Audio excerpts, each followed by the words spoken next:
नमस्कार दोस्तों, YouTube के महाविद्या ज्योतिष चैनल में मैं पंडित गुरुराज आप सभी दर्शकों का एक बार फिर से स्वागत करता हूं। दोस्तों, YouTube के महाविद्या ज्योतिष चैनल के माध्यम से मैं लाल किताब, वैदिक ज्योतिष, यंत्र मंत्र और तंत्र से जुड़ी हुई अनुभूत जानकारी समय समय पर आप तक पहुंचाता रहता हूं। उम्मीद है आपको मेरी वीडियो पसंद भी आती होंगी। अगर वीडियो पसंद आती है तो वीडियो को लाइक करें, शेयर करें और चैनल को सब्सक्राइब भी कर लें ताकि इसी प्रकार की जानकारी आगे भी मैं आप तक पहुँचा सकूँ। दोस्तों, वीडियो डालने में देरी हुई, काफ़ी देर बाद मैं सूत्र आपके लिए लेकर आया। उसका कारण ये है कि मैं एक तो दिवाली से एक साधना में बिजी हूँ। हमारी एक साधना चल रही है दीपावली से, श्री यंत्र की साधना है और 41 दिन की साधना है, तो इस वजह से समय नहीं मिलता है। रात्रि में मैं पाठ करता हूँ और पाठ काफ़ी लंबे होते हैं। रात्रि में ही वीडियो बनाने का समय मिलता है, तो समय ना मिलने की वजह से मैं आप तक सूत्र नहीं पहुंचा पाया। दूसरा कारण ये भी है कि जो सूत्र हम आप तक पहुंचाते हैं उन सूत्रों को बहुत सारी कुंडलियों पर लगाकर देखा जाता है, जांचा जाता है, परखा जाता है, फिर ही आप तक पहुंचाए जाते हैं। तो समय ना मिलने की वजह से वीडियो काफ़ी देरी के बाद आप तक पहुंची, उसके लिए मैं माफ़ी चाहूँगा। आज मैं आपके लिए 15 बहुत ही अद्भुत सूत्र लेकर आया हूं और बुध से जुड़े हुए ये सूत्र हैं, तथ्य हैं। तो चलिए सूत्रों की तरफ चलते हैं। और एक बात और मैं आपको बता दूं कि ये जो सूत्र आप तक पहुंचाए जाते हैं या ग्रहों के बारे में जो बताया जाता है, ये खानावार हमने ग्रहों को देखना होता है, न कि राशि वाइज। कहीं कहीं राशि का भी ध्यान रखा जाता है, लेकिन ज़्यादातर बताया जाता है, पहले ही बताया जाता है कि फला खाने में बैठे हुए ग्रह का फल ये होगा। तो जब खानावार बोला जाए तो वहाँ खानावार ही देखना है और राशि विशेष का भी अगर जिक्र हो तो राशि का भी वहाँ पे ध्यान देना है। सूत्रों की तरफ जाने से पहले खानावार हम ग्रहों को किस प्रकार देखते हैं यह भी जानना जरूरी है। कुछ लोग पहली बार मेरी वीडियो देख रहे होंगे तो उनको पता होना चाहिए कि खाने हम किस प्रकार देखते हैं। दोस्तों, लगन भाव कुंडली का खाना नंबर 1 होता है। जहां पर लगन शब्द लिखा होता है कुंडली का खाना नंबर 1 होता है और लगन भाव से एंटी क्लॉकवाइज गिनती करते हुए अगला खाना नंबर 2, उसके बाद 3, फिर 4, फिर 5, 6, 7, 8, 9, 10, 11, 12।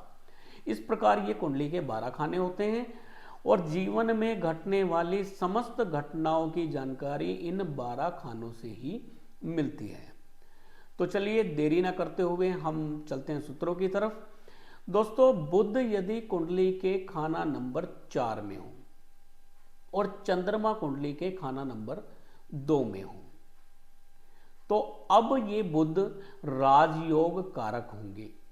जातक को सरकारी नौकरी दिलाएंगे, जातक सरकारी नौकरी प्राप्त करेगा, सरकार से लाभ प्राप्त करेगा।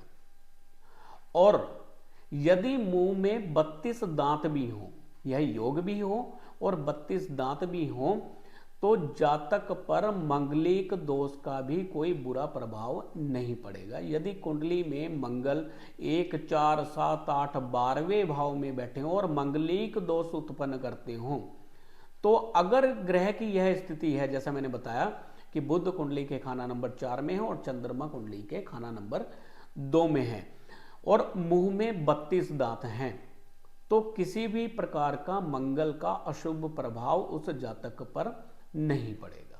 दूसरे सूत्र की तरफ चलते हैं। दोस्तों, यदि बुध कुंडली के खाना नंबर 4 में हो और सूर्य कुंडली के खाना नंबर 3 में बैठ जाएं या खाना नंबर 5 में बैठ जाएं या खाना नंबर 11 में बैठ जाएं। अब कुछ लोग कहेंगे कि सूर्य तो बुध के आसपास रहते हैं, वो 11 में कैसे जा सकते हैं।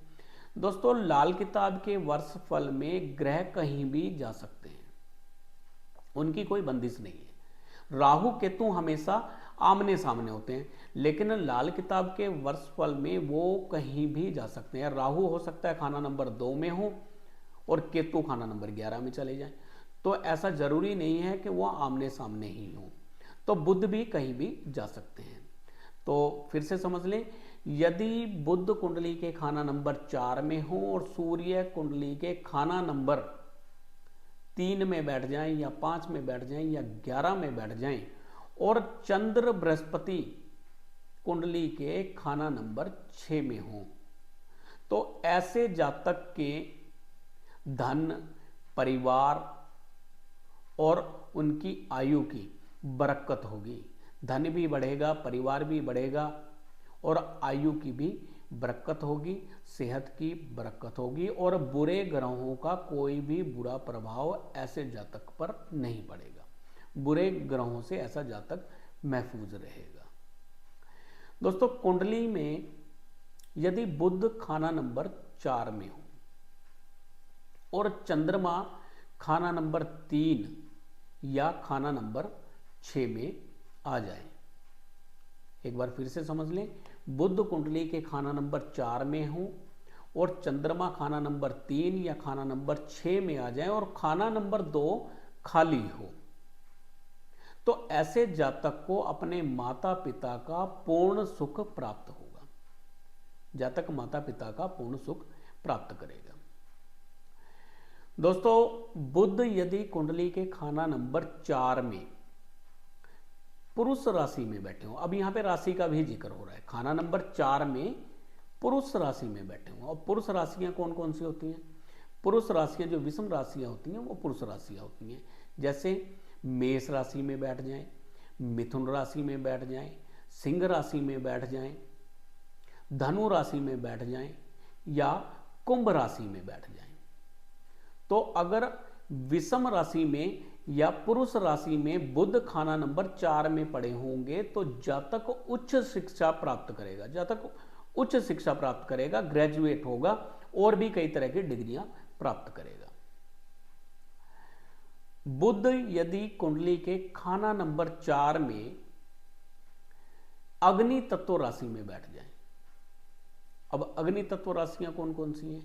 अग्नि तत्व यानी मेष राशि में बैठ जाएं, सिंह राशि में बैठ जाएं या धनु राशि में बैठ जाएं।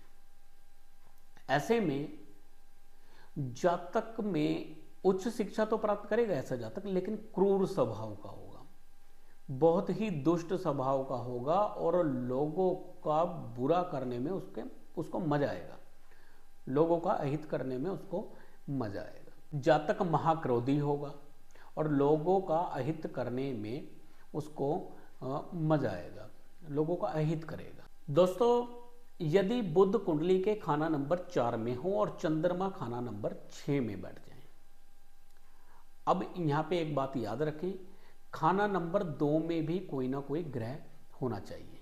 अगर खाना नंबर 2 का खाली होगा तब खाना नंबर 6 में बैठे हुए चंद्रमा कोई अशुभ असर नहीं देंगे। अगर खाना नंबर 2 खाली हो, खाना नंबर 4 में बुध बैठे हो और खाना नंबर 6 में अगर चंद्रमा आ जाए। अब अगर खाना नंबर 2 में भी कोई शत्रु ग्रह आकर बैठ जाए चंद्रमा का, तो ऐसे जातक को डिप्रेशन की प्रॉब्लम होगी। ऐसा जातक हर समय गहरी सोच में डूबा रहेगा और कई बार आत्महत्या का भी कारण यहां पर बन जाता है।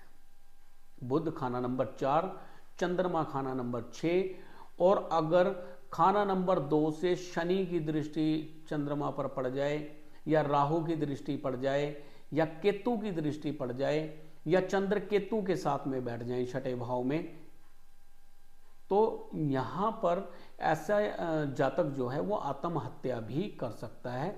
आत्महत्या के चांस ऐसे जातक के बनते हैं। हर समय डिप्रेशन, परेशानी, दिमागी टेंशन में ऐसा जातक रहता है।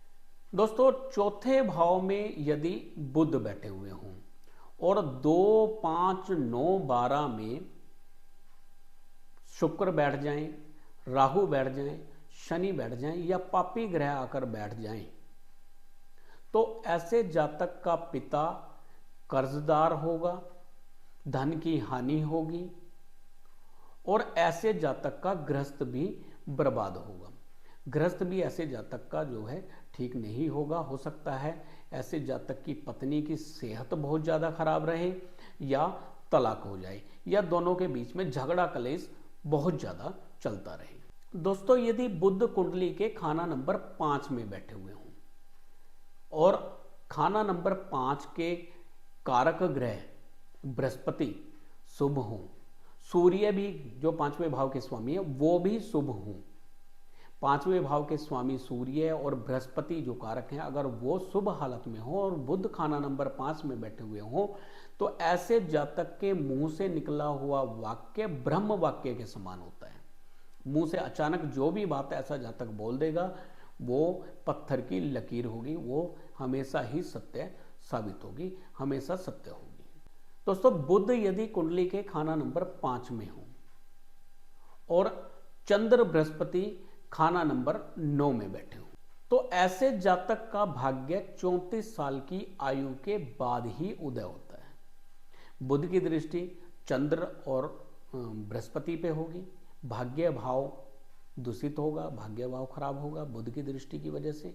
और वैसे ही अगर बृहस्पति खाना नंबर 9 में बैठे हों या अच्छी जगह बैठे हों और 2, 5, 9, 11, 12 में बुध शुक्र राहु आकर बैठ जाएं तो बृहस्पति का फल खराब हो जाता है।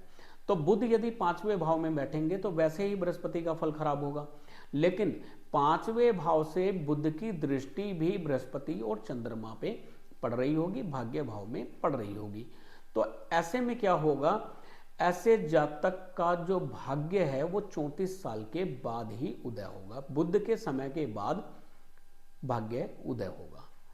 तो कुछ जातक यहां भी बोल सकते हैं कि बुध की तो 7वीं दृष्टि होती है, 9वें भाव में कैसे दृष्टि पड़ेगी। तो दोस्तों, लाल किताब की जो दृष्टि है वो कुछ अलग टाइप की है।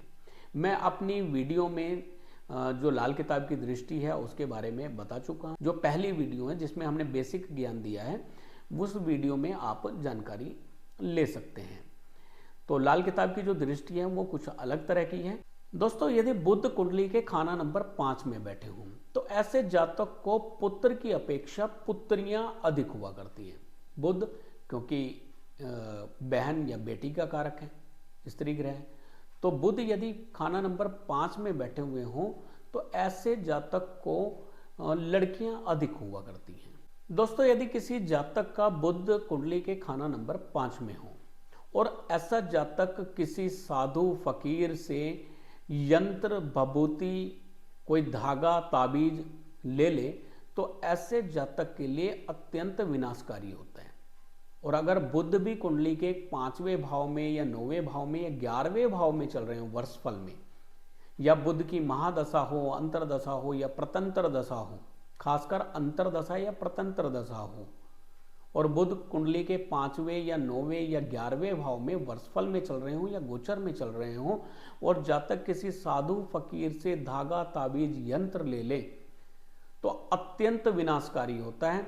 ऐसे जातक को अचानक बहुत बड़े नुकसान का सामना करना पड़ता है। कई बार जेल यात्रा हो जाती है, कई बार कोई घर में किसी की अचानक मृत्यु का भी कारण बन जाता है। घर में अचानक से परेशानियां आने लग जाती हैं, अचानक से घर के अंदर घर का जो माहौल है वो खराब होने लगता है, धन की हानि होने लगती है, सेहत की हानि होने लगती है।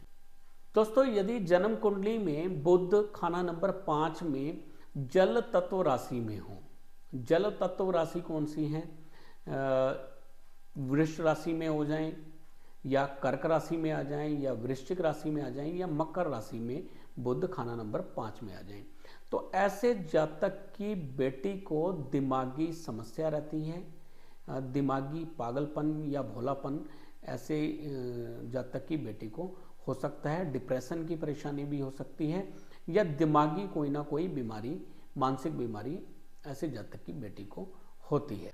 दोस्तों, बुध यदि खाना नंबर 5 में है और आप इसके बुरे फलों से जूझ रहे हैं तो आप तांबे का एक गोल छेद वाला पैसा सफ़ेद धागे में अगर गले में धारण करेंगे तो उसका उत्तम प्रभाव आपको मिलेगा। पैसे की प्राप्ति के लिए, धन की प्राप्ति के लिए बुध यदि खाना नंबर 5 में बैठे हों तो तांबे का पैसा सफ़ेद धागे में धारण करना बहुत ही शुभ फल का होता है।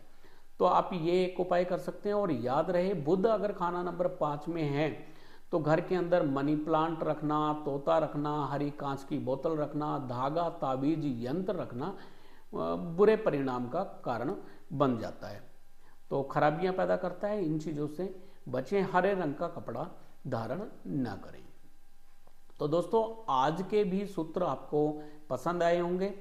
आप अपनी जन्म कुंडली का अगर संपूर्ण विश्लेषण कराना चाहते हैं, अपनी कुंडली के बारे में जानना चाहते हैं, तो स्क्रीन पर दिए गए नंबर पर आप कांटेक्ट कर सकते हैं। इस नंबर पे आप कॉल ही करें, क्योंकि कुछ समय से मेरे इस नंबर पे व्हाट्सएप नहीं चल रहा है, व्हाट्सएप नंबर दूसरा है, तो आप कॉल कर कर ही बात किया करें। इस नंबर पे आप कॉल कर सकते हैं। अपनी जन्म कुंडली का संपूर्ण विश्लेषण आप करा सकते हैं। घर बैठे ही आपकी जन्म कुंडली का संपूर्ण विश्लेषण किया जाएगा। आपकी लगन कुंडली, गोचर कुंडली, वर्ष कुंडली, नवांश कुंडली, चलित कुंडली, इन सभी कुंडलियों को बारीकी से देखा जाएगा और आपके जो मौजूदा समय में जो आप परेशानियों से जूझ रहे हैं, जो परेशानियां आपको मौजूदा समय में आ रही हैं या काफ़ी लंबे समय से आ रही हैं, उस समस्याओं का समाधान लाल किताब के अचूक उपायों द्वारा किया जाएगा। और लाल किताब के उपाय जो हैं वो तुरंत असरकारक हैं। बहुत सारे उपाय तो ऐसे हैं कि जैसे बिजली का बटन दबाया जाता है, इस तरह से असर देते हैं और बहुत ही सस्ते हैं। घर की ही बहुत सारी चीज़ों से आप उपाय कर सकते हैं। तो आप यदि अपनी जन्म कुंडली दिखाना चाहते हैं, स्क्रीन पर दिए गए नंबर पर आप कॉन्टैक्ट कर सकते हैं। उम्मीद है आज की वीडियो भी आपको पसंद आई होगी। यदि वीडियो पसंद आई है तो वीडियो को लाइक करें, शेयर करें और चैनल को सब्सक्राइब भी कर लें, ताकि ऐसी ही जानकारी आगे भी मैं आप तक पहुंचा सकूं। फिर मिलेंगे अगली वीडियो में, तब तक के लिए नमस्कार।